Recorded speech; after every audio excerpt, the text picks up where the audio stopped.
The copper taste of blood was the first thing I noticed, metallic and sharp, blooming against the back of my throat. The second thing was the silence. It wasn't a peaceful silence. It was the heavy, suffocating kind that follows an explosion. My glasses lay twisted on the linoleum floor of the cramped kitchen in South Boston, one lens cracked into a spiderweb of refracted light. My cheek was on fire, a throb that pulsed in perfect sync with the hammering of my heart. I looked up from the floor, my vision blurred. Vivienne stood over me, her chest heaving under her silk blouse, the kind of blouse that cost more than the monthly Social Security check she thought was my only lifeline. Her face, usually a mask of sculpted high society perfection, was contorted into something primal, something ugly. "Get up, Alistair," she spat, her voice a jagged blade. "Stop playing the martyr. It's pathetic. You're 63, not 90. If you can't afford the $500 we're asking for, then you're a squatter, and I don't tolerate squatters in my properties." I didn't get up. Not yet. I wanted to savor this moment. Not the pain, but the clarity. For 6 months, since we buried my wife, Eleanor, I had lived in this gray area of grief and observation. I had let them strip me of my dignity, my home, and my pride. I had played the role of the broken, penniless widower to perfection. And today, Vivienne Sterling, the woman my son had the misfortune of marrying, had finally provided the final piece of evidence I needed. "I just asked for $50, Vivienne," I said, my voice raspy. I kept it weak. I needed her to believe in her own dominance for just a few minutes longer. "Just for my heart medication and some eggs," Julian said. "Julian says what I tell him to say," she shrieked, stepping closer. The heel of her designer pump clicked inches from my hand. "And right now, he's saying that his father is a drain on our future. You think this apartment is free? You think the taxes on the Sterling estate pay themselves? We are done subsidizing your useless existence. Go get a job at a grocery store. Be a greeter. Do something other than rot in this dump, and wait for a handout." She turned on her heel and marched out of the kitchen, her perfume something expensive and floral lingering in the stale air like a bad memory. I heard the front door of the apartment slam so hard the framed photo of Eleanor on the small side table rattled.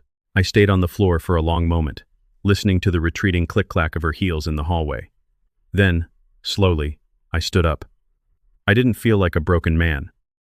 I felt like a man who had just been handed a map to a battlefield where the enemy didn't even know I was armed. I walked to the cracked mirror in the bathroom. The handprint was blooming a vibrant, angry crimson against my pale skin. Vivienne had a hell of an overhand. I pulled my phone from the pocket of my worn, thrift store cardigan. It was a burner phone, cheap and scratched, but the camera worked well enough. Snap. I took a photo of the bruise. Snap. A photo of the cracked glasses. Snap. A photo of the blood on the floor. I didn't call the police. That would be too quick, too simple. Instead, I dialed a number I had memorized decades ago. A number that linked back to a life Vivienne and Julian thought I had never lived. Vance. A deep, gravelly voice answered on the second ring. "Thaddeus," I said. My voice was no longer weak. It was the voice that had brokered shipping mergers in London and land deals in Tokyo. It was the voice of Alistair Sterling, the man who had built a quiet empire while the world looked the other way. "The test is over." They failed. There was a pause on the other end. Thaddeus Vance had been my lead counsel for 30 years. He was the only person who knew the true depth of the Sterling coffers. He knew about the offshore accounts in the Caymans, the hidden trusts in Delaware, and the fact that I actually owned the very building I was currently standing in under a shell corporation called North Star Holdings. "How bad was it, Alistair?" Thaddeus asked. "She hit me, Thad, in the kitchen of the Dorchester unit, demanded rent, called me a parasite, Julian. He wasn't even in the room, but I could hear him in the hallway. He didn't stop her. He just let it happen. I'm sorry, Alistair. Eleanor wouldn't have wanted this for him. Eleanor was the one who suggested the test, Thad. She saw the rot in him before I did. She knew that Julian's spine was made of glass, with you canted, and that Vivienne was the hammer. She told me, Al, if I go first, promise me you won't give them the keys to the kingdom until you know they won't burn it down for the insurance money. I walked back into the living room and looked at the photo of Eleanor. She was smiling, her eyes bright with the intelligence that had made her the most formidable partner a man could ask for. We had a net worth of $85 million, and yet, for the last year of her life, we lived in a modest 3-bedroom house in the suburbs, pretending we were comfortable retires with a dwindling Bourne-Tremblay moat. When she died, Julian and Vivienne moved like vultures. Within weeks, they They had convinced me I was confused about my finances. They helped me sell my house, claiming the money was needed for Eleanor's medical debts, debts that didn't exist because I'd paid them in cash. They moved me into this tarm-trum square-foot shithole, telling me it was all they could afford to provide. They took my credit cards, my car, and my dignity, all while Vivian posted photos on Instagram of their new Sterling Heights lifestyle. They thought they had won. They thought they had successfully gaslit a titan into believing he was a beggar. "What's the timeline?" Thaddeus asked, his voice sharpening. I could hear the sound of a pen scratching against paper. "I want the Sterling name scrubbed from everything they think they own by Monday morning," I said, pacing the small room. "The house in Back Bay? It's not theirs. They think Julian is on the deed, but we both know the trust retains ownership. I want them served with an eviction notice at dawn. The BMWs? Lease through the firm. Terminate the contracts. The black Amex Julian carries? It's an authorized user card on a corporate account that I am the sole signatory for. Kill it. And the apartment building you're in." I looked around at the peeling wallpaper and the radiator that hissed like a dying snake. "Sell it. To a developer who wants to turn it into a parking lot. Give the other tenants 6 months relocation assistance out of my private account, they're good people. But give Julian and Vivienne 48 hours to clear out of every property I own." "Alistair," Thaddeus warned. "This is going to be a bloodbath. Julian is your son. He's going to come crawling. Let him crawl. He needs to learn that silence is a choice. Every time Vivienne mocked his mother's memory, he chose silence. Every time she called me a burden, he chose silence. Today, she drew blood. I'm done being silent." I hung up the phone and walked to the small closet.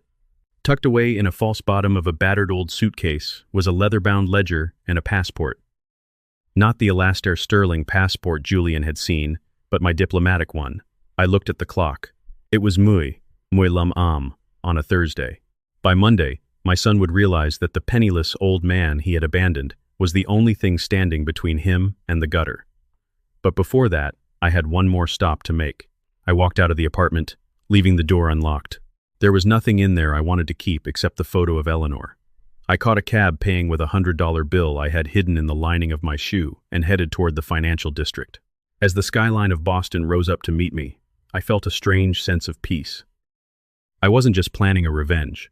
I was conducting an audit, and the Sterlings were about to find out they were deep in the red. My phone buzzed.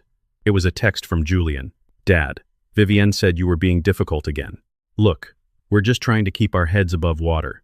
Stop asking for money. It makes things awkward for us at the club. We'll see you at Sunday dinner. Try to wear something clean." I deleted the message without replying. Sunday dinner, I thought. Oh, I wouldn't miss it for the world. But the menu was going to be a lot harder to swallow than they expected. I walked into the lobby of the Sterling, Vance building. The security guard, a man named Miller who had worked there for 20 years, looked up and squinted.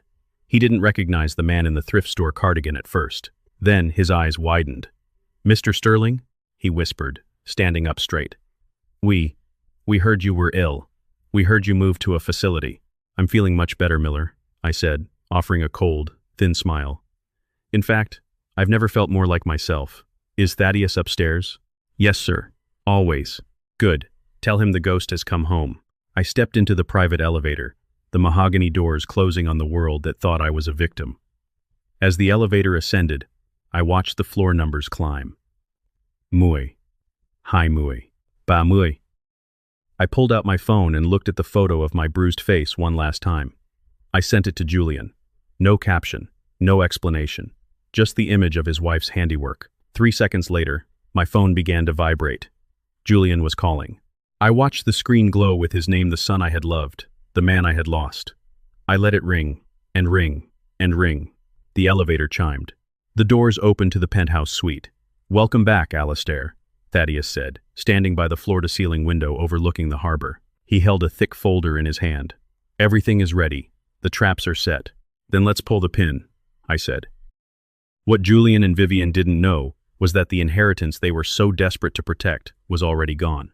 I had spent the last 3 hours moving every liquid asset into a charitable foundation in Eleanor's name. By the time they finished their appetizers at Sunday dinner, they wouldn't just be broke, they would be unpersoned. But the real shock, the real twist that would make them scream, that was waiting in the small, unassuming envelope Thaddeus handed me. I opened it and smiled.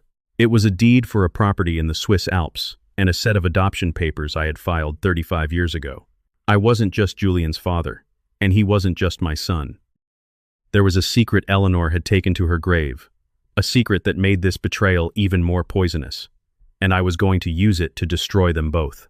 The phone in my pocket was vibrating so hard it felt like it was trying to burrow through my thigh. I didn't have to look at the screen to know it was Julian. He'd seen the photo.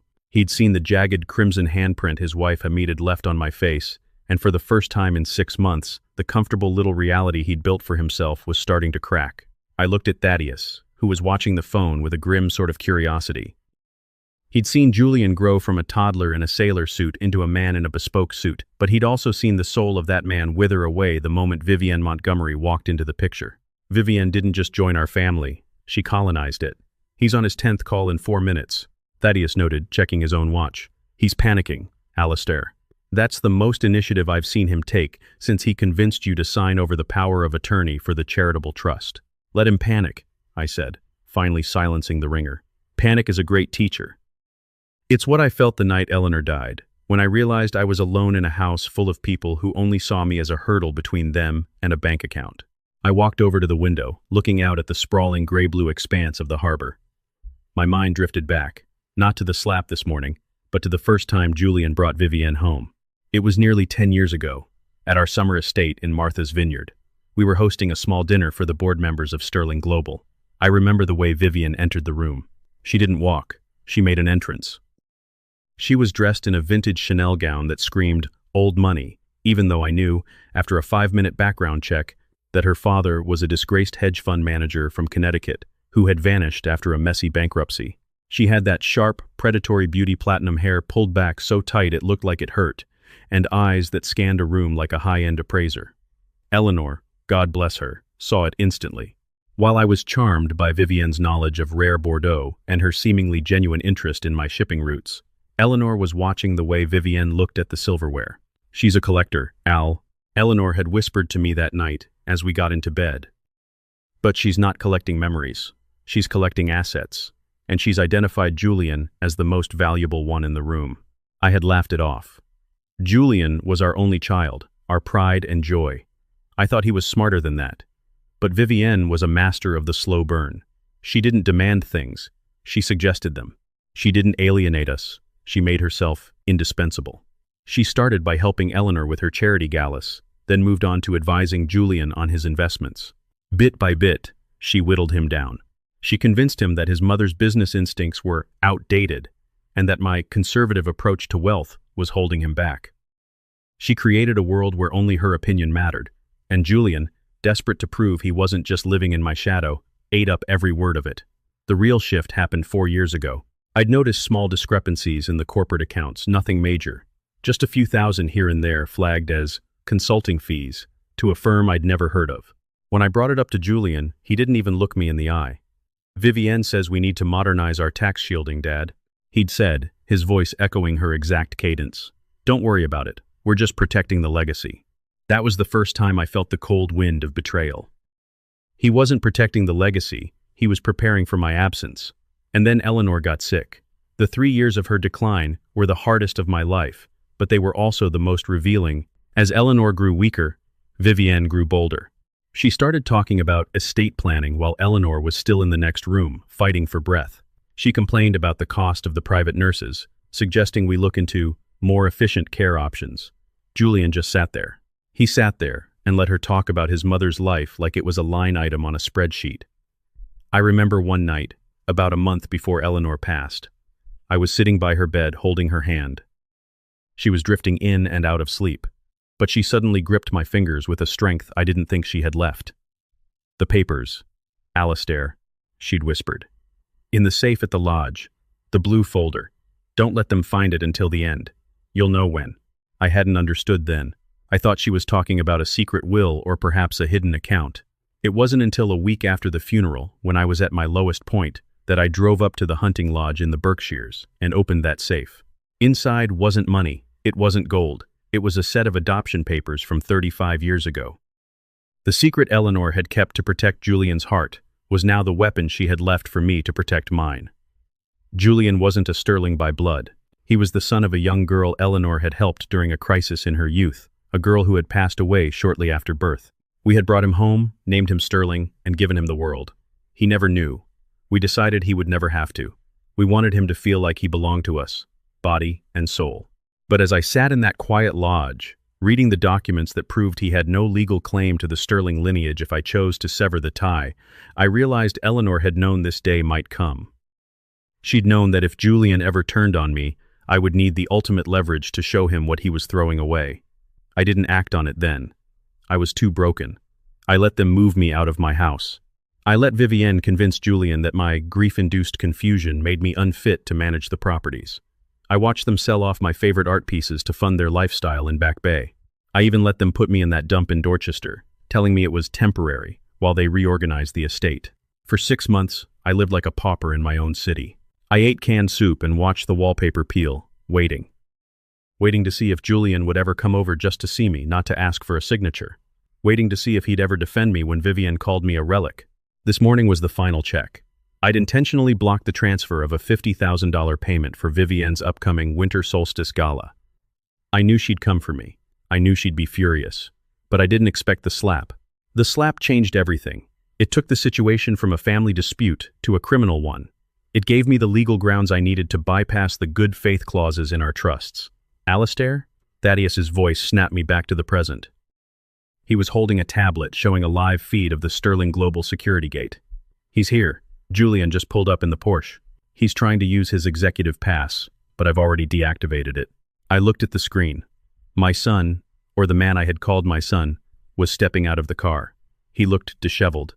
His tie was loose, and he was shouting at the security guard. Miller, bless his heart, was standing his ground, shaking his head. "He looks like he's about to have a heart attack," Thaddeus said. "Should I let him up?" "No," I said, my voice cold as the Atlantic. "Not yet. I want him to wait in the lobby. I want him to sit there among the people he's been looking down on for years. I want him to feel the weight of those closed doors." I picked up the blue folder Eleanor had left me. I touched the embossed seal of the adoption agency. "Thad, how long until the eviction notices are served at the Back Bay house?" "The process servers are already in position. They're waiting for my signal. Vivienne is currently at her favorite spa on Newbury Street. They'll serve her as she walks out of her massage. By the time she gets home, the locks will have been changed, and her designer bags will be sitting on the sidewalk in industrial trash bags." A dark, grim satisfaction settled in my gut. It wasn't the kind of feeling I liked to admit to, but after months of being treated like a piece of trash, seeing the tables turn felt like justice. "And the bank accounts?" "The corporate Amex is dead. The personal accounts Julian thinks he has access to have been frozen pending a compliance audit by North Star Holdings. As of 10 minutes ago, Julian Sterling has exactly $400 in a local checking account and whatever cash is in his wallet." I walked back to the desk and sat down in the leather chair that had been my throne for 40 years. I felt the power flowing back into my veins, the old Alistair Sterling rising from the ashes of the pathetic old man Vivienne thought she'd broken. "Wait," I said, a thought occurring to me. "What about the chalet in Switzerland? The one I mentioned in the note?" Thaddeus smiled. It was a shark smile. "The one in St. Moritz? I've already updated the security detail there, but there's a problem for Julian. He thinks that property is his because of the— "But it's not," I prompted. "No, because the property is registered under the name of your biological heir. Since Julian isn't your biological heir, and the deed was signed under duress, which I can now prove thanks to the photo of your face, the gift is null and void. The chalet belongs to a private foundation, one that he will never, ever have access to." I leaned back, closing my eyes for a second. I could almost hear Eleanor's laughter. She always loved a good plan. Suddenly, my phone rang again, not Julian. This time it was a number I didn't recognize. I answered. "Sterling. Alistair. It's Detective Miller over at the Bournemouth precinct. Your son is down here. Or rather, he's in the lobby of your building making a scene. We've got a report of an assault. Someone sent us an anonymous photo of a man matching your description with a pretty nasty bruise." I looked at Thaddeus. He winked. He had been the one to send the photo to the police. "I'm at my lawyer's office, detective," I said calmly. "And yes, there was an incident this morning. My daughter-in-law, Vivienne, attacked me in my home. I'd like to file a formal complaint, and I'd like to request a temporary restraining order." "We can do that, sir. But your son is demanding to see you. He's claiming you've kidnapped yourself, or that you're being held against your will." pleading with. "Tell my son that I am exactly where I belong," I said. "And tell him that if he wants to talk to me, he can wait for the Sunday dinner he invited me to. I'll be there. But he might want to check his mail before he cooks." I hung up. "He's going to break. Alistair," Thaddeus warned. "When he finds out about the adoption, when he finds out he's not a Sterling by blood, he's going to lose his mind." "He already lost it," I replied. "He lost it the day he decided that money was more important than the man who raised him. I'm just showing him what nothing really looks like." I stood up, smoothing out my cheap cardigan. I looked like a beggar, but I felt like a king. "Keep him in the lobby for another hour, Thad. Then have security escort him out. I have to go buy a new suit for Sunday. If I'm going to end a dynasty, I might as well look the part." I walked toward the elevator, but as the doors began to close, I saw a notification pop up on the tablet on Thaddeus's desk. It was a security alert from the Back Bay house. Vivienne had arrived home early, and she wasn't alone. There was a man with her. A man I recognized from the consulting firm Julian had been funneling money to. A man who had no business being at my son's house, while Julian was at the office. I paused, my heart skipping a beat. It seemed the rot in my family went even deeper than I thought. Julian wasn't just being manipulated by his wife. He was being cuckolded and robbed by her at the same time. "Thad," I called out, stopping the elevator doors. "Keep the cameras rolling on the Back Bay house. I think Vivienne is about to give us a whole new set of leverage." I didn't know it yet, but the betrayal I had uncovered was only the tip of the iceberg. What happened next would change everything I thought I knew about the night Eleanor died. I stood frozen in Thaddeus's office, my eyes glued to the high-definition security feed of the Back Bay townhouse. The man on the screen was someone I knew, though I hadn't seen his face in years. Silas Blackwood. He was a shark in a sharkskin suit, a specialized consultant, whose reputation in the darker corners of the Boston financial world was legendary. If you wanted a company gutted from the inside, or a paper trail turned into a ghost, you called Silas. Seeing him standing in the foyer of the house I'd bought for Eleanor, watching him casually drape a hand over Vivienne's shoulder, felt like a second slap, this one far more calculated than the first. Julian had been funneling money to Silas's firm for months, supposedly for asset protection. In reality, he'd been paying the man who was sleeping with his wife and helping her bleed the Sterling estate dry. "Thad, zoom in on the briefcase Silas is holding," I whispered. The image sharpened. It wasn't a briefcase. It was a lockbox, the one from the floor safe in the master bedroom. My heart hammered against my ribs. That box contained Eleanor's private journals and the original hard copies of our offshore holdings. They weren't just stealing the liquid assets. They were going for the roots of the tree. "They're moving fast, Alistair," Thaddeus said, his voice tight with professional outrage. The moment the process servers hit the door, Vivienne didn't look surprised. "Look at her. She's smiling." On the screen, a man in a plain windbreaker handed Vivienne a stack of legal papers. She didn't scream. She didn't cry. She tossed them onto the marble floor like junk mail and turned back to Silas. They shared a brief, sharp kiss of Victor's kiss before they started hauling pre-packed Louis Vuitton luggage toward the back entrance. "They're not waiting for Monday," I realized aloud. They knew I was up to something. The moment I blocked that $50,000 transfer this morning, I tipped my hand. Vivienne didn't just slap me because she was angry. She slapped me to distract me while she finished the sweep. "But they can't get into the main trust," Thad argued. "You're the sole signatory. They don't need the main trust if they have the keys to the physical assets," I said, my mind racing. "Thad, get the police to that house now. Report a burglary in progress. I don't care if she's his wife. That house is corporate property of North Star Holdings, and Silas Blackwood is a trespasser." I watched for another minute as the two of them disappeared into the garage. Seconds later, a black SUV roared out of the alleyway, narrowly missing the process server's car. They were gone, and they had Eleanor's journals. "I didn't know it yet," I muttered, but Silas wasn't just there for the money. He had a connection to Eleanor's past that I had completely overlooked, a connection that was about to turn my world upside down.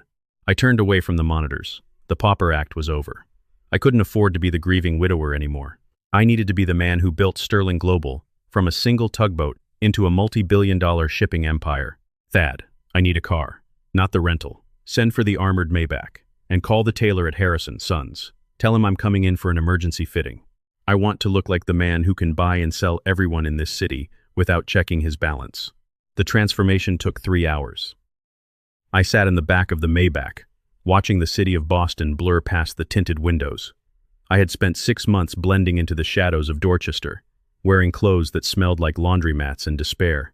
Now, as the master tailor at Harrison, suns draped me in charcoal gray wool and silk, I felt the old skin tightening. "You've lost weight, Mr. Sterling," the tailor remarked, pinning the sleeve with surgical precision. "Grief is a demanding diet," I replied, looking at myself in the three-way mirror.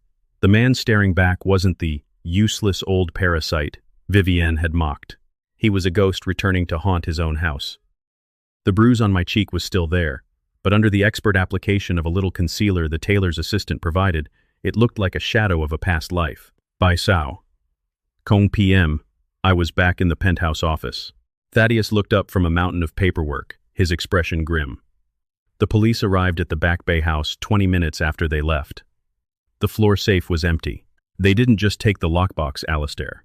They took the hard drives from the home server. Everything Julian had been working on for the last year.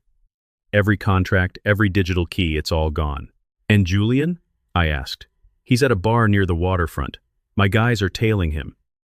He looks like a man whose world just collapsed. He tried to use his personal card to pay for a round of drinks, and it was declined.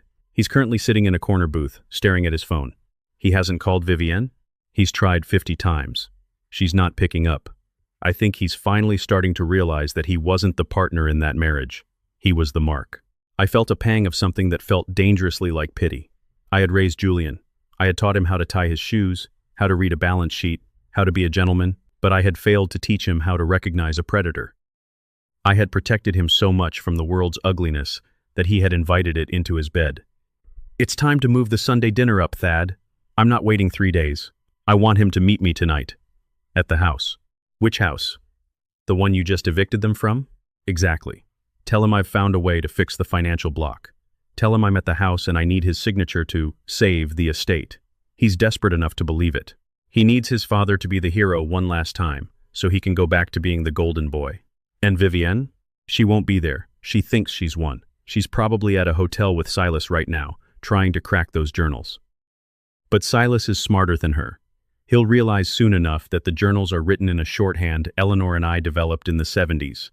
Without me, they're just expensive paper. The drive back to the Back Bay townhouse was silent. The streets were wet with a light evening rain, the street lamps reflecting off the cobblestones like diamonds. When I arrived, the house was dark, save for a single light in the foyer. The process servers were gone, replaced by 2 of my private security detail, standing discreetly in the shadows of the neighboring building. I used my master key, the one Julian thought he on, deactivated and stepped inside. The house smelled of Vivienne's perfume and the ozone of a dying storm. It was a beautiful tomb. I sat in the dark in the library, waiting. About 40 minutes later, the headlights of a taxi swept across the walls. A door slammed. Shouting followed. Julian burst into the house. He looked like a wreck. His hair was matted, his eyes bloodshot, and he was clutching his phone like a holy relic. "Vivienne? Viv? Are you here?" I yelled, his voice cracking. He didn't see me at first. He ran toward the stairs, but stopped when he saw the empty space where the hall table used to be. "What the hell? Where is everything?" "She took the silver, Julian. And the journals. And, I suspect, your dignity." I stood up from the shadows of the wingback chair. I hadn't turned on the lights. I let the moonlight from the window frame me. Julian jumped, nearly tripping over his own feet. "Dad? What? What are you doing here? How did you get in?" The security guy, said the house was seized by a holding company. "I am the holding company, Julian," I said softly. I walked over to the lamp and clicked it on. The light hit my suit, the crisp white of my shirt, and the cold, diamond-hard clarity in my eyes. Julian stared at me, his mouth hanging open. He looked at my clothes, then at the way I was standing, no longer stooped, no longer trembling. "Dad?" he whispered. You look different." "I look like Alistair Sterling," I said. "The man you tried to bury while he was still breathing." "I didn't. Viv said we had to protect you. She said the money was being mismanaged. I just wanted to make sure we were okay after Mom died." "You wanted to make sure you were okay." I corrected him. "You let her move me into a slum. You let her demand rent from me while I was grieving your mother. And this morning you let her hit me." Julian's face went pale. "She hit you?" "No. She said you fell. She said you were being erratic, and you tripped." I sent you the photo, Julian. You saw the handprint. Did that look like a fall to you? He sank onto the bottom step of the staircase, burying his face in his hands. I'm sorry. I'm so sorry. Everything is falling apart. She won't answer my calls. The bank accounts are frozen. Silas isn't answering. I don't know what to do. I said, stepping closer. I looked down at the top of his head. I'm going to give you a choice, Julian. It's the last one you'll ever get from me. He looked up, a glimmer of hope in his pathetic eyes. Anything. Dad, I'll do anything. I'll leave her. I'll help you get the money back. I don't care about the money. I have more than you could spend in 10 lifetimes. What I want is the truth. I pulled the blue folder from my jacket pocket, the one with the adoption papers. Do you know what this is? Legal papers? For the trust? No, I said, tossing the folder into his lap. These are the papers that prove you aren't a Sterling. They prove that Eleanor and I took you in when you were 3 days old because your biological mother died in a clinic in East Boston. They prove that the legacy you were so eager to steal was never yours by right. It was a gift you spat on. The silence that followed was absolute. Julian stared at the papers, his fingers trembling as he flipped through the pages. I watched the realization dawn on him, the shattering of his entire identity. He wasn't the prince of a dynasty. He was a charity case who had bitten the hand that fed him. Mom knew? He choked out. She knew. And she loved you anyway, until she saw what you were becoming. In her final weeks, she was the one who told me to test you. She wanted to see if you were a Sterling in spirit, even if you weren't one by blood. I leaned down, my face inches from his. You failed the test, Julian. He started to sob ugly, heaving sounds that filled the empty house. But here's the twist, I said, my voice dropping to a whisper. The woman you married? The one who's currently in a car with Silas Blackwood. She didn't just stumble into your life, Julian. She was placed there. Julian stopped crying, looking up at me with confusion. What do you mean? Silas Blackwood didn't just start working for our firm last year. He's been around for decades. He's the reason your biological mother died, Julian. He was the one who handled her for the family she worked for. Vivienne isn't just a gold digger. She's Silas's daughter. They've been planning this takeover since the day you turned 21. I felt a cold shiver run down my spine as I said it. I'd only discovered the connection an hour ago, when Thaddeus dug into Vivienne's birth records under her real name, Vivienne Vane. Julian looked like he was going to vomit. She's his daughter? They're together? They're partners, I said, and they have the journals, which means they now know where the real treasure is hidden. Not the money, Julian. The evidence that could put Silas away for life for what he did to your mother 35 years ago. I pulled my phone out as it buzzed, a message from an unknown number. It was a video file. I opened it. The screen showed Vivienne and Silas in a dimly lit room. They weren't looking at the camera. They were looking at Eleanor's journal. It's not in the bank, Silas, Vivienne's voice said on the recording. She sounded frantic. He moved it. Alistair moved the ledger. It's at the old lighthouse in Maine. I looked at Julian. He was staring at the screen. I didn't move it to Maine, I whispered to myself. I never moved it at all. Suddenly, the front door of the townhouse creaked open. I hadn't heard a car. I hadn't heard footsteps. I turned, expecting my security detail. Instead, I saw Silas Blackwood standing in the doorway. He wasn't holding a briefcase. He was holding a silenced pistol, and he wasn't looking at the money. He was looking at Julian with a terrifying, twisted smile. Hello, son, Silas said. It's time for a family reunion. The word son hung in the air like a poisonous fog. Julian's head snapped toward Silas, his eyes widening with a terror so profound, I thought he might actually stop breathing. I felt a cold, sharp dread settle in the pit of my stomach. I had spent decades building walls of gold and steel to protect my family, but I had never seen a threat like this, a man who didn't just want my money, but wanted to claim the very soul of the boy I had raised as my own. Silas stepped fully into the light of the library, the silenced pistol held with the casual grace of someone who had used it many times before. He looked at Julian with a mixture of amusement and something that might have been pride if it weren't so twisted. You have your mother's eyes, Julian, Silas said, his voice a low, gravelly rasp. Same frantic look when things go sideways. She was a runner too, right up until the day she couldn't run anymore. You're lying, Julian choked out, his voice barely a whisper. He looked at me, pleading for a denial, but I couldn't give it to him. I knew the truth now, the truth Eleanor had tried to bury. Silas Blackwood hadn't just handled Julian's mother. He had been the man she was running from. I'm not lying, kid, asked the old man, Silas gestured toward me with the barrel of the gun. He paid a lot of money to keep your pedigree a secret. He wanted a sterling heir, so he bought one. He took a scared little girl's mistake and turned it into a prince. But blood is a stubborn thing. It always finds its way back to the mud. Enough, Silas, I said, my voice steady despite the adrenaline surging through me.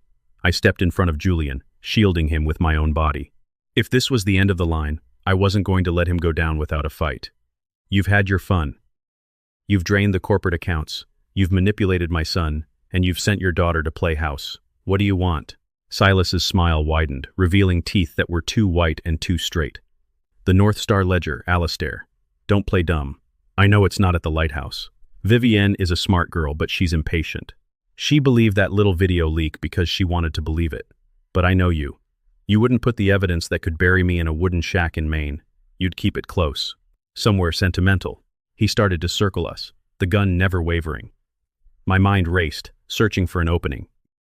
My security detail was outside, but they were trained for corporate protection, not a standoff with a professional assassin who knew the house as well as I did. Silas had clearly bypassed them, which meant my ironclad protection had been compromised from the inside. The ledger is gone. Silas. I lied. I digitized it and sent it to 3 different law firms. If anything happens to me or Julian, it goes live. You'll be in a federal cell before my body is cold. A nice bluff, Silas chuckled. Truly, but we both know you're too old-fashioned for that. You like the feel of paper. You like knowing you have the only copy of someone's soul in your hands. It's in this house. Somewhere Eleanor used to hide her treasures. Suddenly, the sound of an engine roared in the alleyway. A car door slammed, followed by the frantic clicking of heels on the marble floor. Vivienne burst into the room, her hair disheveled, and her eyes manic. She was clutching Eleanor's leather-bound journal like a weapon. It's not there, Silas, she screamed, ignoring Julian entirely. I searched the lighthouse records. It was a decoy. He's playing us. She stopped dead when she saw the gun pointed at us.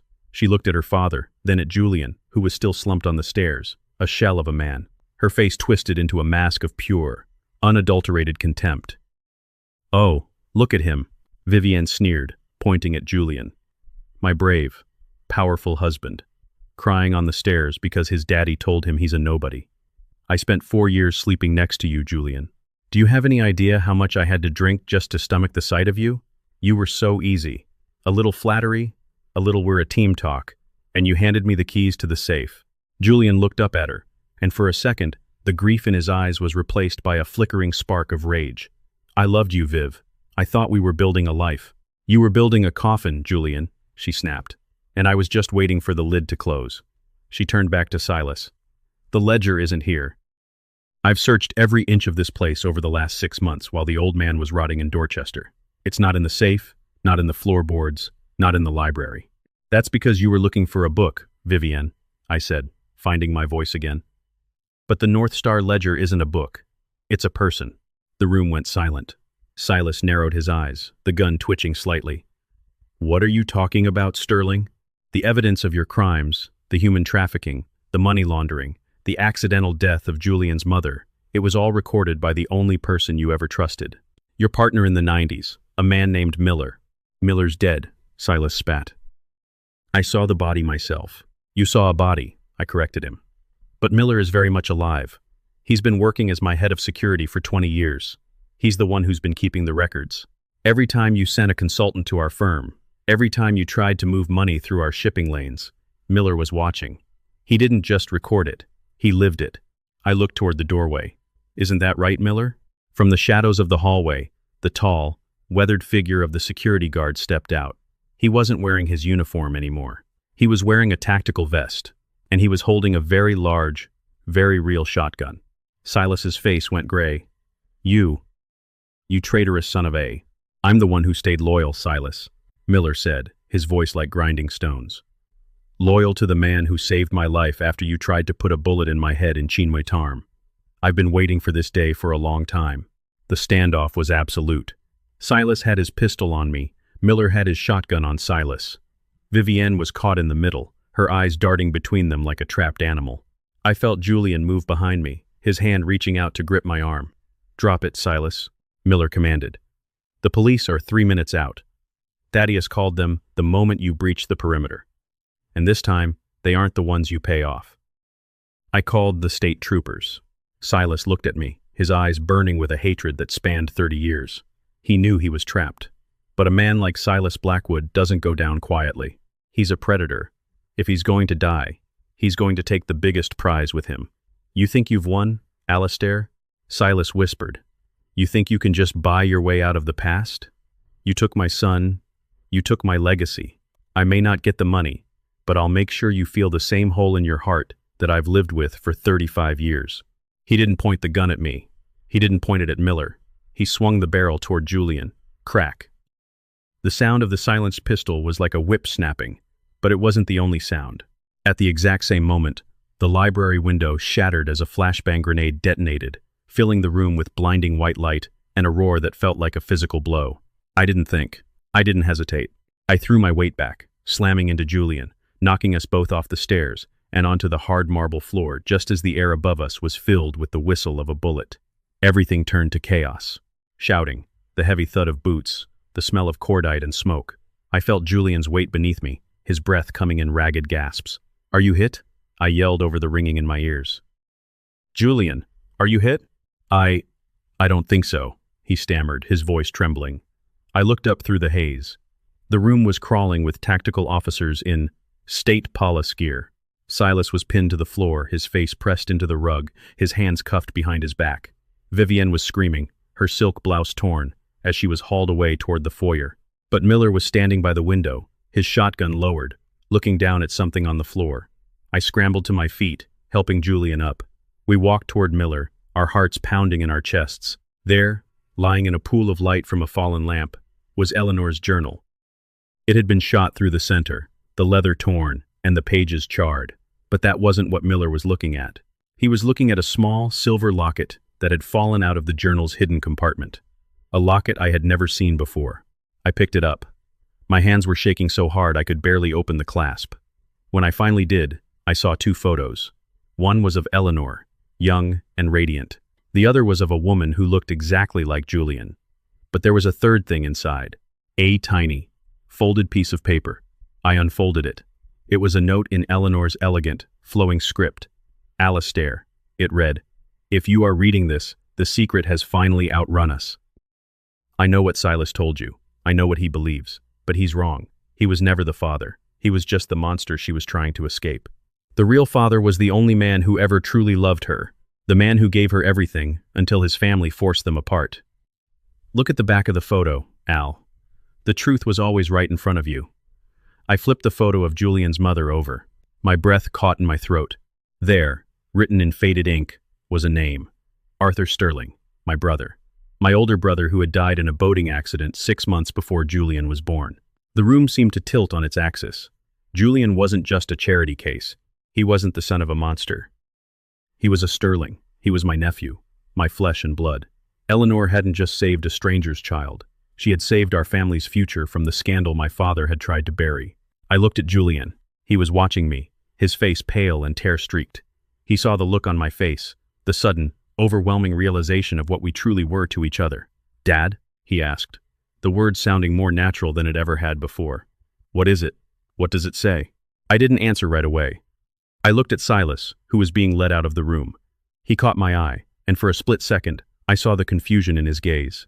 He still thought he had a claim. He still thought he was the father. I didn't know it yet, but the revelation in that locket was about to change the stakes of my revenge.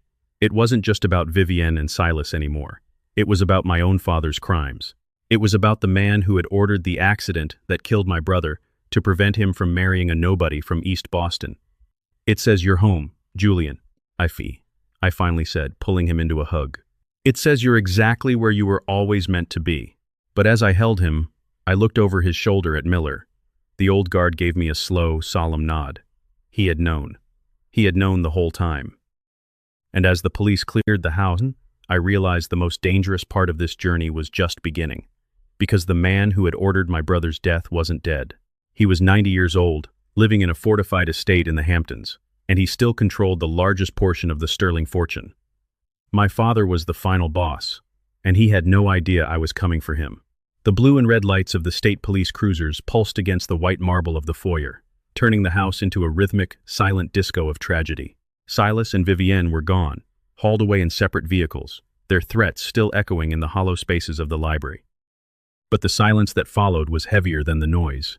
Julian sat on the stairs, the silver locket dangling from his trembling fingers, staring at the photo of a woman he had never known, and a man he had called Uncle Arthur for 35 years.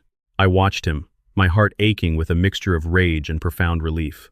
He wasn't a stranger. He wasn't the biological byproduct of a monster like Silas.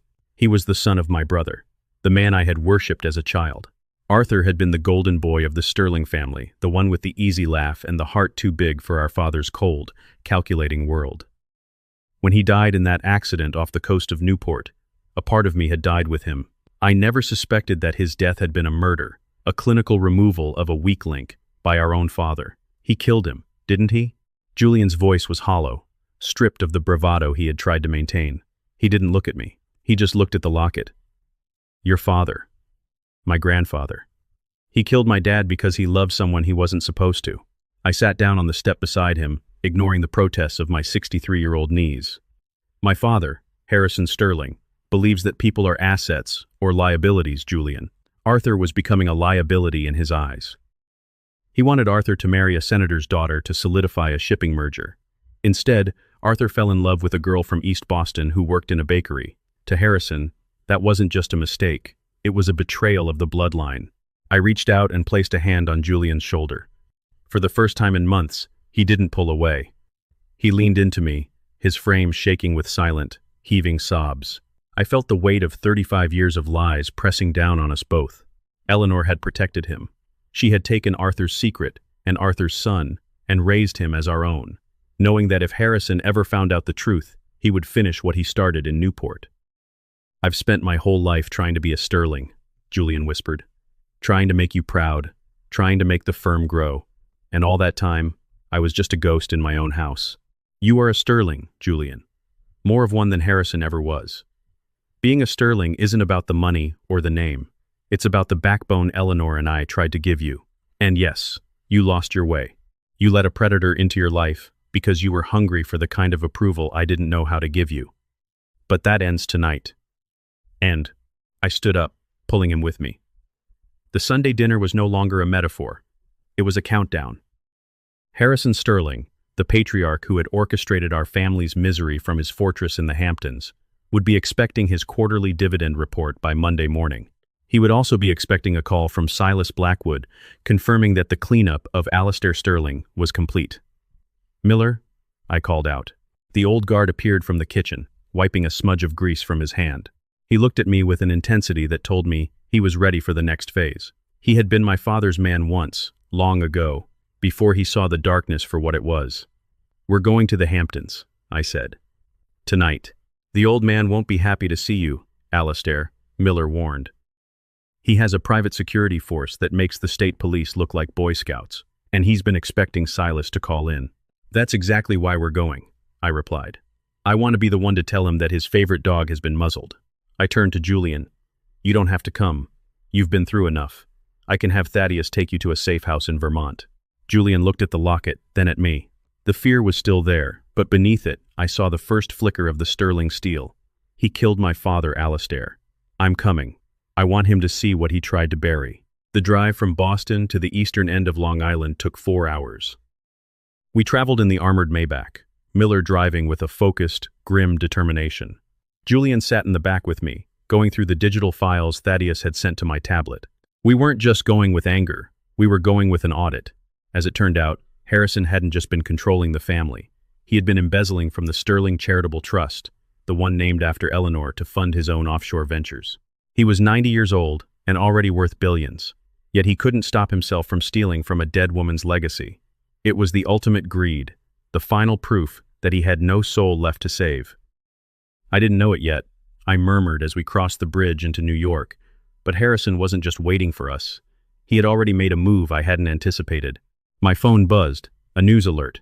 Billionaire philanthropist Harrison Sterling announces emergency restructuring of Sterling Global, names new successor. I clicked the link, my breath hitched. The new successor wasn't me. It wasn't Julian. It was a man named Jackson Vane. Jackson, Vivienne's brother. Silas's other child. The rabbit hole didn't just go deep, it circled back to the beginning. Harrison hadn't just hired Silas, he had been in business with the entire Blackwood Vane clan for decades. Vivian hadn't just found Julian, she had been groomed for him since high school. This wasn't a family. It was a long con orchestrated by my own father to ensure that even after I was gone, the sterling wealth would flow exactly where he wanted it to. "He's giving the company to them," Julian said, his voice trembling as he read the headline over my shoulder. "Everything you built, everything Mom worked for, he's handing it to Silas's son." "Not yet, he isn't," I said, my teeth clenched. "He's making a public announcement at his birthday gala tonight. Every major player in the financial world will be at that estate in Southampton. He thinks he can announce the succession and make it a fait accompli before the markets open on Monday." "So what do we do?" Julian asked. "The police won't help us with a corporate takeover, and Silas is already in jail." "We don't need the police for this," I said. "We need the truth, and we need to make sure that the people in that room know exactly who Jackson Vane is." "Miller, how far out are we?" 20 minutes, sir. I've already contacted the gatehouse. I used my old clearance code. It still works." Harrison is arrogant. He never thinks anyone will have the balls to use his own tools against him. The Sterling estate in Southampton was a monstrosity of limestone and glass, perched on a cliff overlooking the Atlantic. As we pulled into the long, winding driveway, I saw the rows of Ferraris, Bentleys, and Rolls-Royces gleaming under the floodlights. Music drifted across the manicured lawns, a string quartet playing something classical and expensive. It was a celebration of power, a coronation. We stepped out of the car. I was still wearing the bespoke suit from Harrison's Sons, but I felt like I was wearing armor. Julian walked beside me, his face set in a hard mask. Miller followed a few paces behind, his hand discreetly tucked inside his jacket where his sidearm was holstered. We didn't go to the front door. We went through the service entrance near the catering tents. Miller led us through the labyrinth of the kitchen, past startled waiters in tuxedos, and into the grand ballroom. The room was a sea of gold and black. Hundreds of people, the elite of the elite, were holding champagne flutes, their eyes fixed on the small stage at the end of the room. My father, Harrison Sterling, sat in a high-backed velvet chair, looking like a king from a bygone era. He was frail, his skin like parchment, but his eyes were still as sharp and predatory as ever. Standing next to him was Jackson Vane. He was younger than Silas, but he had the same shark-like grin. He was basking in the attention, his hand resting on my father's shoulder in a gesture of faux affection that made my skin crawl. "And so," Harrison's voice crackled over the microphone, surprisingly strong for a man of his age, "it is my great honor to ensure the Sterling legacy continues with a man of vision, a man who understands that the future belongs to the bold. I give you the next chairman of Sterling Global, Jackson Vane." The room erupted in applause. Jackson leaned into the microphone, his smile widening. "Thank you, Harrison. I promise to lead this firm with the same ruthlessness and—" "I wouldn't start that speech just yet, Jackson." My voice cut through the applause like a gunshot. The room went dead silent. Hundreds of heads turned toward the back of the ballroom. I walked down the center aisle, the crowd parting like the Red Sea. Julian was at my side, his presence a silent accusation that the room could feel. Harrison squinted into the light, his grip tightening on the arms of his chair. "Alistair? What is this nonsense? You're supposed to be in." "Well, you're not supposed to be here." "I know where you thought I was, Father," I said, stopping at the foot of the stage. "You thought I was broken. You thought I was a pathetic old parasite rotting in a Dorchester slum while your hired thugs stripped my life bare. But you forgot one thing." "And what's that?" Harrison sneered, though I saw the first hint of shadow in his eyes. "You forgot that I was the one who actually ran the company while you were busy playing God in the Hamptons. I know where everybody is buried. Literally." I pulled the silver locket from my pocket and held it up. The light caught the metal, reflecting it back into my father's eyes. He froze. He knew that locket. He had seen it on Arthur's neck 40 years ago. "This came from Eleanor's journals, Father, the ones you sent Silas to steal. But Silas failed. He's currently in a holding cell in Boston, and his daughter is right next to him. Jackson here is the only one left, and I suspect he's about to have a very long conversation with the SEC. Jackson's smile vanished. He looked at Harrison, then at the exits. "He's bluffing, Harrison. He has nothing." "I have the North Star Ledger, Jackson," I said. "The real one, not the decoy Silas was chasing. It's been uploaded to the server of every major news outlet in the country. In exactly 10 minutes, the The world is going to find out that Sterling Global isn't just a shipping firm.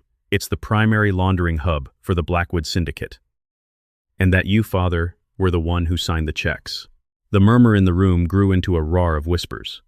Harrison's face went from pale to a terrifying, mottled purple. He tried to stand, his hands shaking.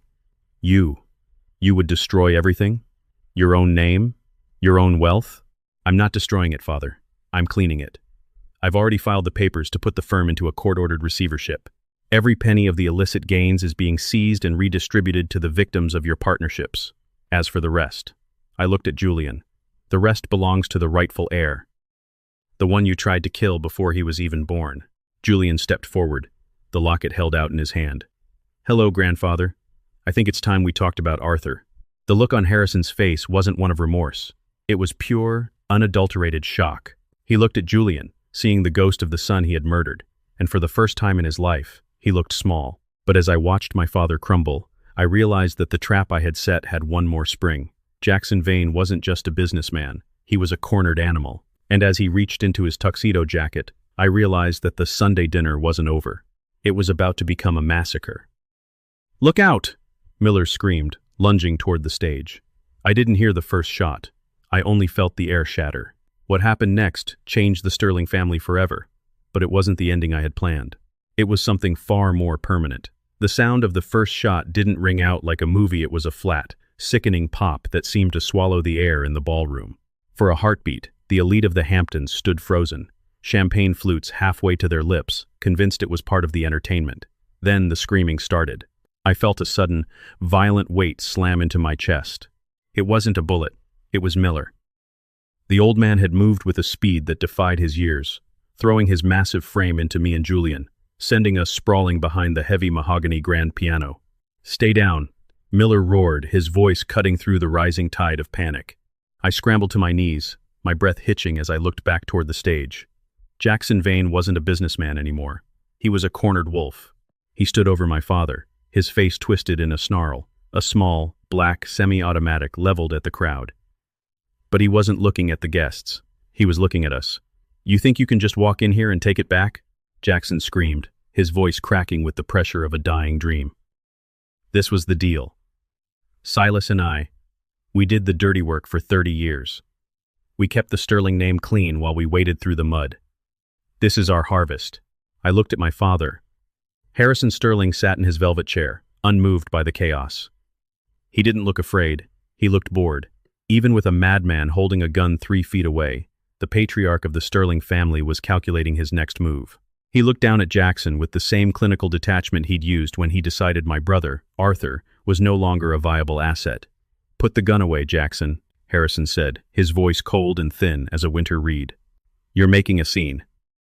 If Alistair has the ledger, you're already a dead man walking. Don't add a murder charge to a life sentence. It's bad for the brand." "The brand?" Jackson laughed, a high, jagged sound. "The brand is a lie, Harrison. It's built on the bodies of people like Arthur. It's built on the silence of people like Alistair. Well, I'm done being silent." Jackson pivoted, aiming the gun directly at the piano where we were hiding. I felt a cold surge of adrenaline. This was the collapse. Everything I had planned, the careful exposure, the legal maneuvering, the poetic justice, it was all dissolving into the messy, unpredictable reality of a man with nothing left to lose.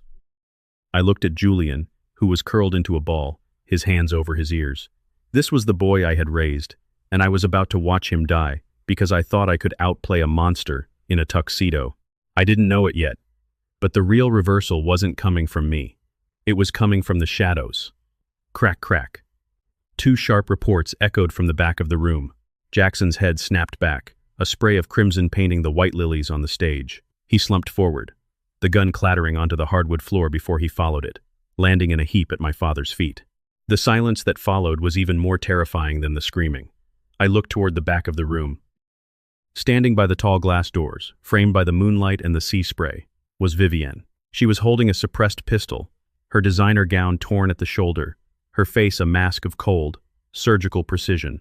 She didn't look at the dead man on the stage. She didn't look at the fleeing guests. She looked directly at me. "He was always the weak link. Alistair," she said, her voice carrying easily across the hushed room. "My brother never had the stomach for the long game." Silas neither. They wanted the money. I wanted the throne. She stepped into the room, her heels clicking on the floor. My security detail men I had trusted, men Miller had vetted, stood by and let her pass. I felt a hollow, sinking feeling in my chest. This wasn't just a betrayal by my family. It was a total system failure. You think the Blackwoods were the ones who found Julian? Vivian asked, stopping a dozen feet away. No, it was me. I spent 3 years digging through your father's private archives while I was interning at the firm. I found the record of the payment to the clinic in East Boston. I found the accident report for Arthur Sterling. I realized that the Sterlings weren't a dynasty. They were a crime scene. Julian stood up slowly, his face pale. Vivienne, you killed him. He was your brother. He was a liability. Julian, she said, her eyes softening for a fraction of a second as she looked at him. Just like you were. I really did try to love you, you know? In that pathetic, sheltered way you need to be loved. But you're a Sterling. And Sterlings don't know how to be loved. They only know how to be managed. She turned her gaze to Harrison. My father finally looked troubled. He saw the gun in her hand, and he saw the loyalty of his own guards shifting toward the woman who had just proven she was more ruthless than any of them. Harrison, Vivian said, I've already spoken to the board, or rather, the members of the board who owe my father money. They've seen the ledger Alistair mentioned, but they haven't seen the whole thing. They haven't seen the part where you authorized the hit on Arthur. That part is currently on a thumb drive in my pocket. If I walk out of here, the Sterling name dies tonight. If I stay, well, I think it's time for a change in leadership. I stood up, stepping out from behind the piano. I felt the weight of the silver locket in my pocket. I felt the sting of the slap she'd given me in the kitchen 3 days ago. And for the first time in this whole twisted journey, I hit rock bottom. I realized that I had spent my life playing a game by rules that no longer existed.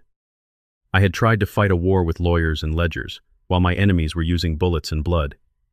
You're not going to stay, Vivienne, I said, my voice surprisingly calm. She laughed. And who's going to stop me, Alistair?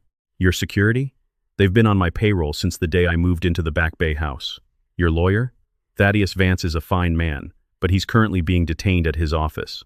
You're alone. Just an old man in a nice suit with a bruised face. I'm not alone, I said. I looked at Miller. He was clutching his shoulder, blood seeping through his fingers from where a stray fragment of Jackson's shot had grazed him. He gave me a small, bloody grin. I didn't know it yet, I whispered, an open loop I'd been holding in my mind for years. But Eleanor didn't just leave me a garden and a few journals. She left me an insurance policy that none of you ever saw coming. I pulled my phone out. Not the burner, not the corporate phone.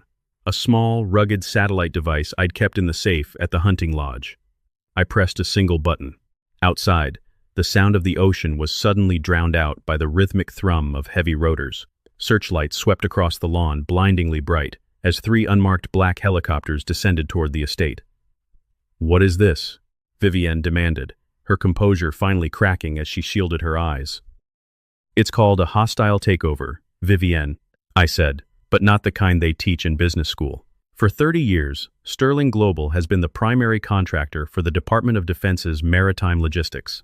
We don't just move grain and oil. We move the things the government doesn't want anyone to know about. And part of that contract includes a legacy protection clause.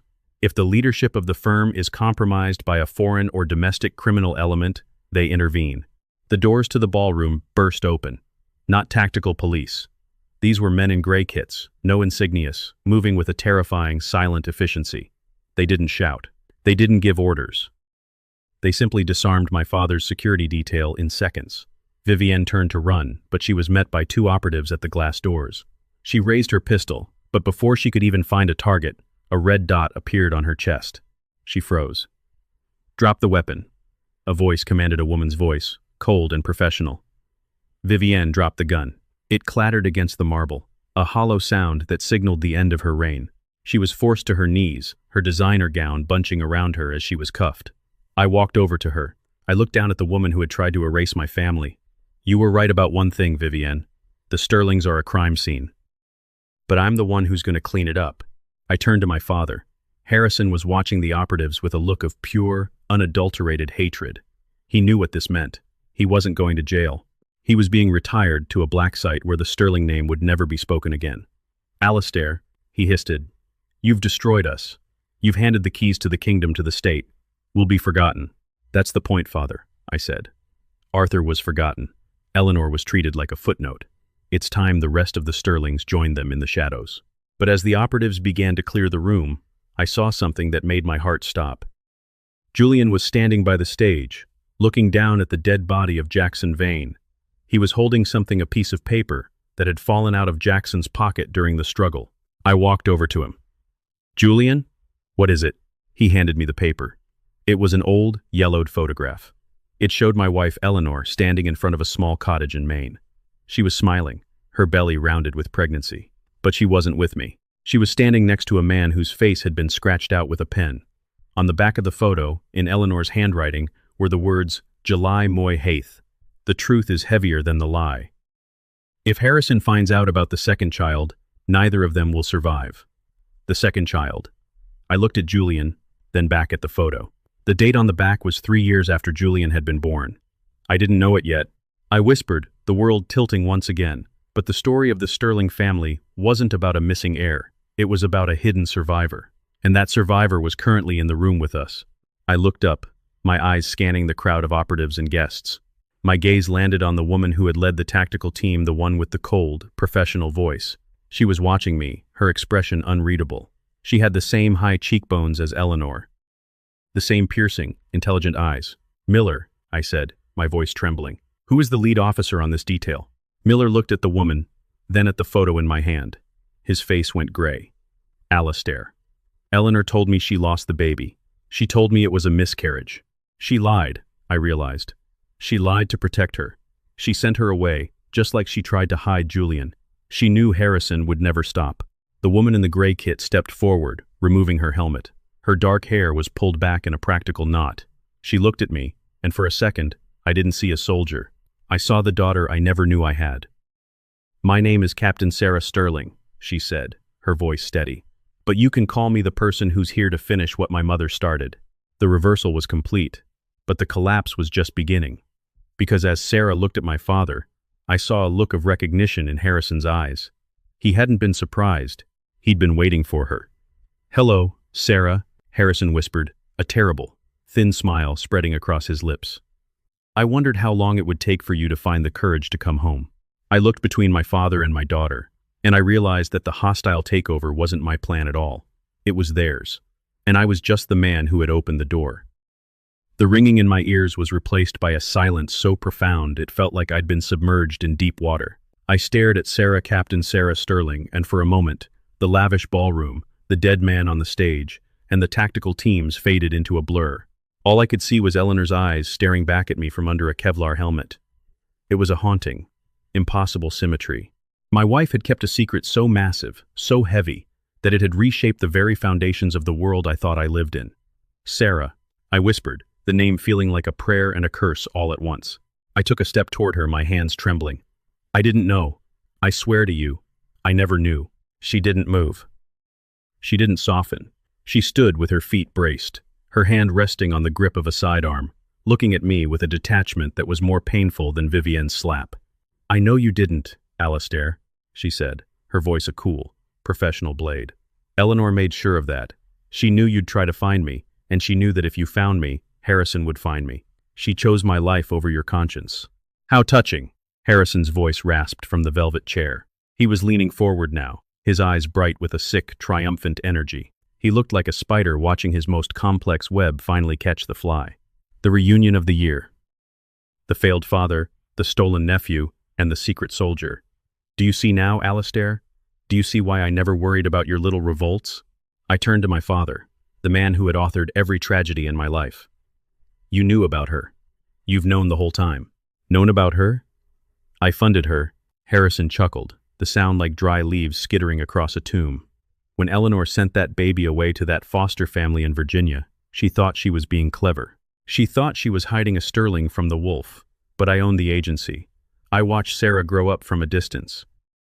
I saw the fire in her, the same fire Arthur had, but tempered with a steel that you, Alistair, never possessed. I made sure she had the best training, the best opportunities. I didn't want a poet or a businessman this time. I wanted a weapon. I looked back at Sarah, my heart breaking. Sarah, tell me he's lying. Tell me you're here to stop him. Sarah's expression flickered for the briefest of seconds, a shadow of grief, perhaps, or a memory of the mother she'd never been allowed to call her own. I'm here to execute the Legacy Protection Clause, Alistair. That's my mission. But missions are complicated when the man who signs the checks is the same man who ordered the hit on your father. She looked at Julian, who was standing frozen, his eyes darting between the two of us. And when your brother is a man who was groomed to be a victim. I'm not a victim anymore, Julian said, his voice surprisingly firm. He stepped toward Sarah, the locket still clutched in his hand. I don't know who you are, or what you've been told, but Alistair is the only father I've ever had. If you're here to hurt him, you're going to have to go through me. Sarah looked at Julian, and for the first time, a ghost of a smile touched her lips, spoken like a true sterling. Too bad courage doesn't stop a liquidation event. Liquidation? I asked, a new fear rising in my throat. What do you mean, liquidation? Harrison stood up, his movements fluid and far too energetic for a 90-year-old man. He walked to the edge of the stage, looking out over the ballroom, where my saviors in the gray kits were now systematically moving the guests toward the exits. They weren't just clearing the room, they were securing a perimeter. The sterling name is tainted. Alistair, Harrison said, spread in his thin, translucent hands. Between your ledger and the Blackwood scandal, the brand is dead. I realized months ago that I couldn't save the company. So, I decided to burn it. Everything you've built, every shipping lane, every warehouse, every dollar, it's all been leveraged. I've moved the real assets into a new entity, one that has no ties to the past. No ties to the murders, the laundering, or the scandals. And who owns this new entity? I asked, though I already knew the answer. Captain Sarah Sterling, Harrison said, nodding toward her. She is the clean slate, the warrior queen of a new empire. And you, Alistair, you and Julian, are the loose ends, the ghosts of a failed era. I looked at Sarah. Is that why you're here? To kill the father you never knew to satisfy a grandfather who manipulated your whole life. Sarah didn't answer. She signaled to her team. Two operatives stepped forward, grabbing me and Julian by the arms. They didn't use excessive force, but their grip was iron. Miller tried to intervene, but a rifle butt to the stomach sent him doubling over. Take them to the library, Sarah commanded. And bring the old man. We're going to finish this where it started. I didn't know it yet, but the hostile takeover was shifting into something far more visceral. We weren't being arrested, we were being staged. As we were marched through the opulent hallways of the Southampton estate, I looked at the walls lined with portraits of Sterling's past, men with stern faces and women with cold eyes. We were a family of predators who had finally run out of prey, so we had turned on our own. The library was a vaulted room filled with the scent of old leather and expensive scotch. The tactical team took positions at the doors, their night vision goggles pushed up, their eyes scanning the room with the efficiency of machines. Sarah stood by the massive oak desk, the same desk where my father had signed the order to kill my brother 35 years ago. Sit, Sarah ordered. We sat. Me, Julian, and Harrison, who looked entirely too comfortable for a man watching his family dissolve. I have the thumb drive Vivienne mentioned, Sarah said, pulling a small silver device from her vest. The one with the footage of the accident in Newport. I also have the real North Star ledger, the one Miller has been keeping. I've spent the last 48 hours reviewing the evidence. It's a long list of sins, Harrison. Sins are just the price of doing business, Sarah. Harrison dismissed. You know that better than anyone. How many men have you killed in the name of maritime security? How many villages have you liquidated to protect a supply chain? We're the same, you and I. We're nothing alike, Sarah snapped, and for the first time, her professional mask cracked. You did it for a balance sheet. I did it because I thought I was protecting something. I thought the Sterling name meant something more than just greed. I thought it meant order. She turned to me. And you, Alistair. You're just as guilty. You knew the rot was there. You felt it every time you looked at your father. But you stayed. You took the money. You lived in the houses. You let him turn Julian into a puppet because it was easier than fighting a war you might lose. I was trying to protect your mother, I shouted, the frustration of 30 years finally boiling over. I stayed because Eleanor asked me to. She knew that if I left, Harrison would destroy everything she cared about. I was the shield, Sarah. I was the only thing standing between him and the people I loved. And look what a great job you did, she gestured to the room. One child dead, another a fraud, and me, a ghost who only knows how to destroy. The tension in the room was a physical weight, a wire pulled so tight it was screaming. I looked at Julian. He was staring at the thumb drive in Sarah's hand. I could see the wheels turning in his head. The boy I'd raised was finally starting to think like the man he was born to be. "Sarah," Julian said, his voice soft but clear. "You said you were here to execute the Legacy Protection Clause. That means you have the power to decide who represents the legacy, right?" Sarah narrowed her eyes. "Technically, yes. As the lead officer of the designated security entity, I have the authority to bypass the board in a state of emergency." "Then look at the last page of Eleanor's journal," Julian said. "The one Vivienne didn't get to read before she was served. The one I tucked into my jacket before we left the townhouse." He pulled a single, folded sheet of paper from his pocket.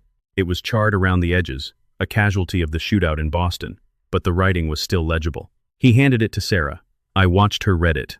I watched her eyes widen, then narrow, then fix on Harrison with a look of such pure, cold fury that even my father flinched. "What is it?"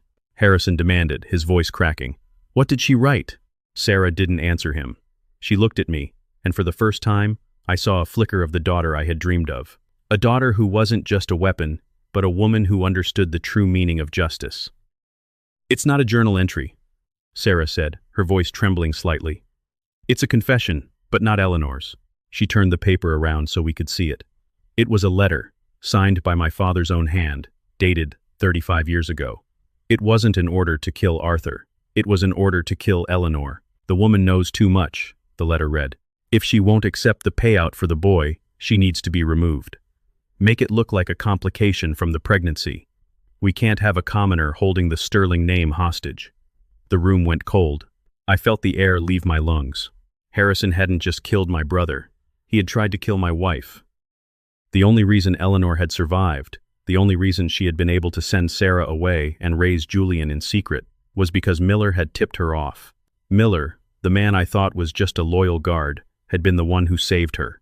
I looked at Miller, who was leaning against the door, his hand still over his bloody shoulder. He gave me a slow, sorrowful nod. "I couldn't do it, Alistair. I saw her with the baby. I saw the love in her eyes. I told her she had to run. I told her to make Harrison think she was broken, think she was compliant. That's why she stayed in that comfortable house. That's why she let him think he'd won. She was protecting you both, by pretending she'd lost her soul." I felt a roar of grief and rage rise up inside me. I turned to Harrison, who was shrinking back into his chair, the mask of the untouchable patriarch finally shattering. "You tried to kill her," I whispered, my voice thick with the weight of 30 lost years. "The woman I loved, the mother of your grandchildren, you tried to erase her. She was a threat." Harrison shrieked, the sound of a desperate, dying animal. "She was going to take half the estate. She was going to ruin the merger." Sarah didn't wait for him to finish. She turned to her tactical team. "New orders. The Legacy Protection Clause is being invoked against the Chairman Emeritus. Harrison Sterling is to be detained under Section Born, Criminal Malfeasance, and Domestic Terrorism. Take him to the transport." "You can't do this," Harrison screamed as the operatives grabbed him. "I made you. I built you." "You didn't build me, Harrison," Sarah said, watching him as he was dragged toward the door. "You just gave me the tools to bury you." As the room cleared, leaving only me, Julian, Sarah, and the wounded Miller, the silence returned. But it wasn't the silence of the grave anymore. It was the silence of a house that had finally been cleared of its ghosts. Sarah looked at me, the thumb drive still in her hand. "The company is still going to burn, Alistair. There's no saving the Sterling name after tonight. The news is already breaking. The stocks are in freefall. Let it burn," I said, and for the first time in my life, I meant it. "I don't care about the money. I don't care about the name." "Then what do you care about?" she asked. I looked at her, and then at Julian. "I care about the people who are still standing in this room. I care about the 30 years I have to make up for." Sarah looked away, her jaw tightening. "I have a flight to catch in 3 hours. My team is moving to a base in the Mediterranean. We're going to be busy cleaning up the mess Harrison left behind for a long time. I'm going to Tuscany," I said, a sudden clear thought forming in my mind. Margaret Eleanor, she bought a villa there. She wanted it to be a sanctuary, a place where the Sterling name didn't matter. I looked at Julian. "Come with me, both of you." Julian looked at Sarah, then at me. "I'd like that. I think I've had enough of the Hamptons to last a lifetime." Sarah was silent for a long moment. She looked at the thumb drive, then at the letter in her hand. Finally, she looked at me. "I can't go to Italy, Alistair. I have a job to do." "But," She reached into her vest and pulled out a small, encrypted phone. She handed it to me. "When you get to the villa, call the number on speed dial. I might have some leave coming up in the spring." It wasn't a hug, it wasn't a daddy, but it was a beginning. I took the phone, my heart feeling lighter than it had since the day Eleanor died. We were broken, we were scarred, and the world we knew was in ashes. But for the first time in my life, I was free. I didn't know it yet. I said, looking out the library window at the sunrise beginning to touch the Atlantic. But the final twist of the Sterling story wasn't about revenge. It was about redemption. And the price of that redemption was finally being paid. But as Sarah turned to leave, she stopped and looked back at Miller. "Miller, one more thing. The man you saw in the accident report in Newport, the one who supposedly helped Harrison clear the deck?" Miller frowned. "Yeah, a contractor named Silas Blackwood." "No," Sarah said, her voice dropping to a whisper. "Silas wasn't there. The report was faked. There was someone else on that boat. Someone who's been hiding in plain sight this whole time." I felt a cold shiver run down my spine. The revenge wasn't over. One final secret was lurking in the dark, and it was about to change everything. "Who?" I asked, my voice barely a breath. Sarah looked at the phone in my hand. "Check the encrypted files, Alistair. The ones marked, the architect.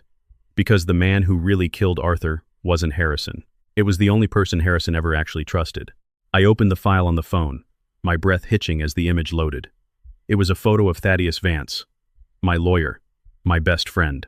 And he was currently standing in the hallway of the library, a silenced pistol in his hand, and a look of cold, calculating regret on his face. "I'm sorry, Alistair," Thaddeus whispered.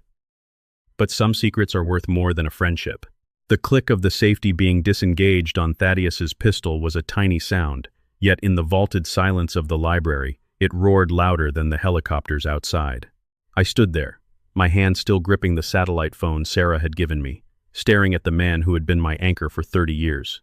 Thaddeus Vance, the man who had sat at my dinner table, who had toasted to my marriage, and who had stood beside me at Eleanor's grave. His face wasn't the mask of a killer. It was the face of a weary bureaucrat finishing a long day's work. That was the most terrifying part. There was no malice, only the cold, calculated regret of a man who viewed human lives as variables in a long-term equation. "How long, Thad?"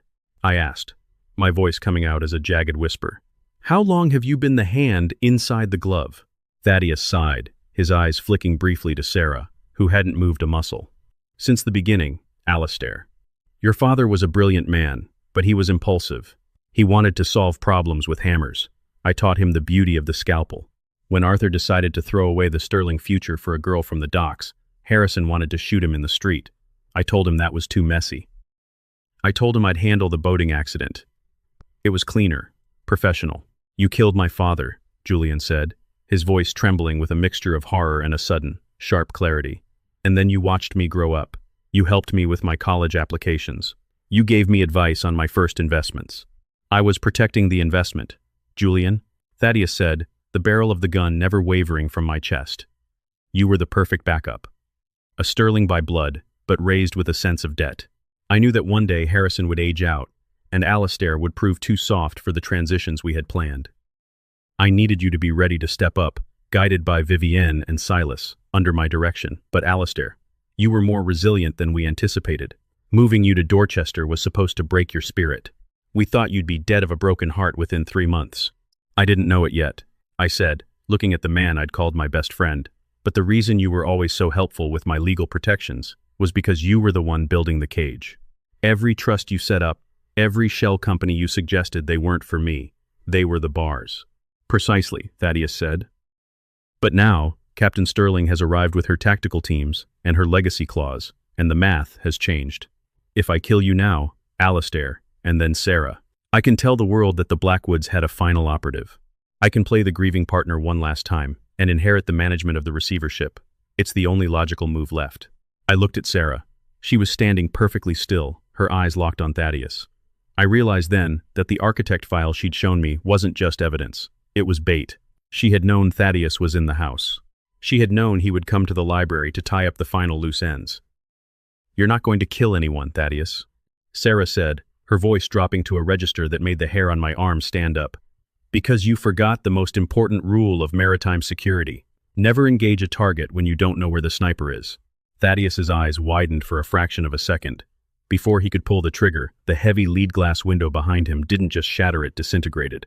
A non-lethal kinetic round, traveling at 1,000 feet per second, slammed into Thaddeus's shoulder. The force spun him around like a ragdoll, sending his pistol flying across the room where it skidded under the oak desk. Thaddeus hit the floor with a heavy thud, gasping for air, his shoulder clearly shattered. Sarah moved like a blur, her boot pinning his good arm to the rug before he could even process the pain. Two of her operatives dropped from the ceiling rafters, men who had been there the entire time, invisible in the shadows of the high shelves. "Check him for a suicide pill," Sarah commanded, her voice crackling with a cold, professional fury. "And get the medical kit. He doesn't get to die yet. He has 40 years of testimony to provide." I slumped against the desk, the adrenaline leaving my body in a sickening wave. Julian was beside me, his hand on my arm, his face as pale as a ghost's. We watched as the man who had orchestrated our family's destruction was hauled away, no longer the sophisticated architect, but just a broken old man in a blood-stained suit. The next hour was a blur of motion. Sarah's team moved with a surgical precision I'd only ever read about. My father was loaded into an unmarked van, headed for a federal facility he would never leave. Vivienne and Silas were already on their way to a high-security wing in Boston. The Sterling name was being scrubbed from the news in real time, replaced by a massive, court-ordered liquidation of assets. As the sun began to climb over the Atlantic, casting long, golden fingers across the library floor, Sarah finally removed her tactical vest. She looked exhausted, the weight of her secret life etched into the lines around her eyes. "It's over, Alistair," she said, looking at me. "The firm is gone. The trusts are being dismantled. The money, most of it is being diverted to a global fund for the victims of the Blackwood Sterling shipping lanes. You'll have enough to live on, but you'll never be a billionaire again." "I don't want to be," I said. And for the first time in my life, the words felt like a physical weight being lifted. "I want to be the man your mother thought I could be." I looked at the locket on the table, the one with Eleanor's and Arthur's photos. "What happens to you now, Sarah?" She looked out the window at the helicopters preparing for departure. "I have a lot of paperwork to file, and a lot of people to answer to." I invoked a clause that hadn't been touched in 50 years. "There will be an inquiry. But I think I'm done with the specialized side of the service. I've seen enough of the dark to last a lifetime." "The villa in Tuscany," I said, stepping toward her. "Eleanor bought it under her maiden name. Harrison didn't even know it existed. It's not part of the Sterling estate. It's just a house, with a garden that's waiting for someone to tend to it." Sarah looked at me, and for a fleeting moment, I saw the little girl Eleanor had tried to protect. She didn't say yes. She didn't say no. She just reached out and touched the bruise on my cheek, the one Vivienne had given me. "Fix your face, Alistair," she said softly. "You look like you've been through a war." "I have," I replied, "but I think I finally won." 2 weeks later, the air in Montalcino was thick with the scent of blooming jasmine and drying earth. I sat on the stone terrace of the Villa Eleanor, a glass of Brunello in my hand, watching the shadows of the cypress trees lengthen across the valley. The Sterling name was a headline in the past, now a scandal that had been analyzed, debated, and finally filed away in the annals of corporate infamy. Julian was down in the garden, his shirt sleeves rolled up, working alongside Maria Benedetti. He'd discovered a surprising talent for pruning vines. He didn't talk much about the Hamptons or Vivienne. He was learning how to be a man whose worth wasn't measured by a stock price. He was my nephew, my son, and my friend, and for the first time, he looked at peace. My phone, the encrypted one Sarah had given me, vibrated on the table. I didn't recognize the number, but I knew the area code. It was Florence. "Hello?" I answered. "I'm at the train station," a voice said, a voice that was no longer a cool, professional blade, but something warmer, something seeking. I realized I don't know how to get to the villa, and I didn't bring a map. A smile spread across my face, a genuine, deep-seated joy that I hadn't felt in decades. "Stay right there, Sarah. I'm coming to get you." As I walked toward my car, I looked back at the villa. It wasn't a fortress. It didn't have a security perimeter or a high-backed velvet chair. It was just a home, built on the ruins of a lie, but held together by the strength of the truth.